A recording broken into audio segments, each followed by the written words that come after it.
This is Atlas Mission Control, now at T-minus 1 minute and counting. Report range status. This is the Rock. Range is green.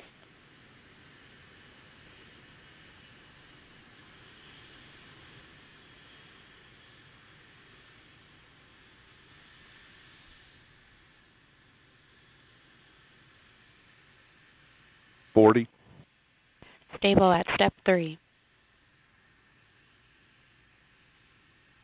This is Atlas Mission Control at T-minus 30 seconds and counting. ECS reduced for launch. Roger. 25. Status check. Go Atlas. Go Centaur. Go aft space 5. 20. 15. This is Atlas Mission Control at T-minus 10, 9, 8, 7, 6, 5, 4, 3, 2, 1, 0. We have RD-180 ignition and liftoff.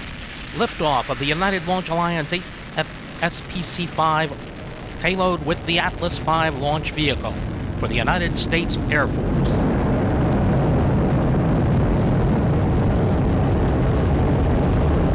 Vehicle disturbances are as expected.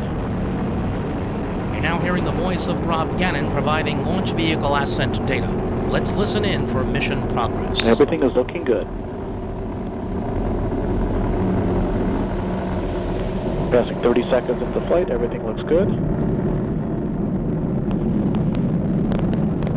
Flight control is nice and smooth.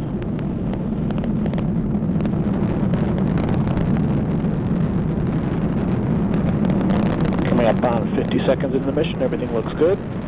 Flight control's right down the middle, so normal disturbances for atmospheric flight.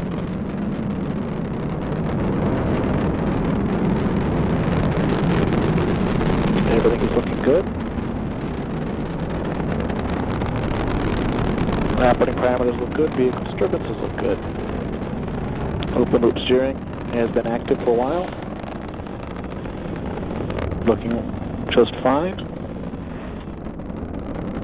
Coming up on Mach 1. And OTV is now supersonic. Passing through max Q. Vehicle disturbances continue to be as expected. We have throttled down to 95% of rated thrust right on time. Body rates are smoothing out. Engine operating parameters continue to look good.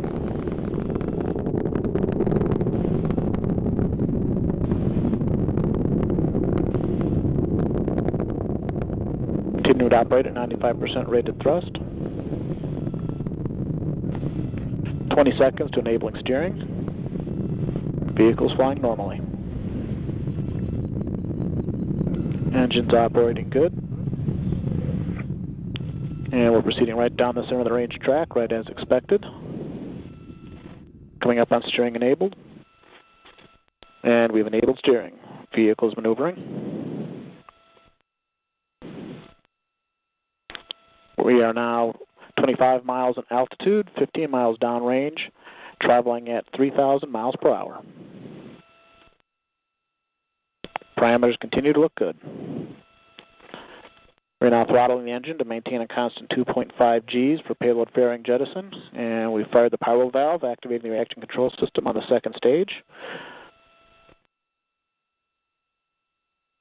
Everything's looking good. Continuing to maintain 2.5 Gs in preparation for fairing jettison.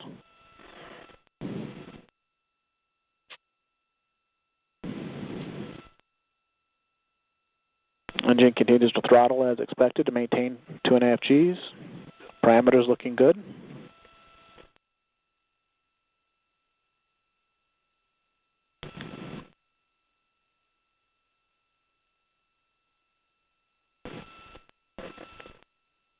Coming up on payload fairing jettison.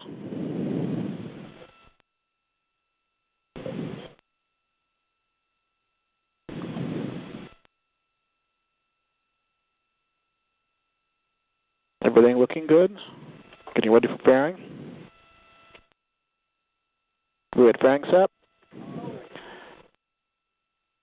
And CFR deck has jettisoned as well. Engine is throttling back up to 80% rated thrust, right as expected. Vehicle's operating normally. We've started boost phase chill down. We're now entering our constant 4.6 G acceleration phase in preparation for shutdown. Everything looking good. Coming up on shutdown. Boost phase chill has terminated as expected. We have cutoff. Booster engine cutoff coming up on staging. And we have stage separation. Everything looking good. We have pre-start on LOX and fuel. Ignition, full thrust. The RL-10 is up and running normally. Good start signature. Operating parameters for the RL-10 look good.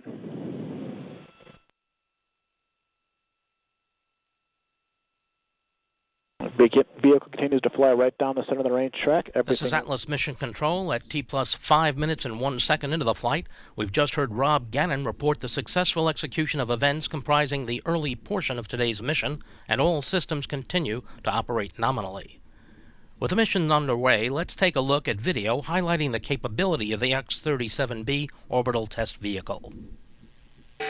We have ignition.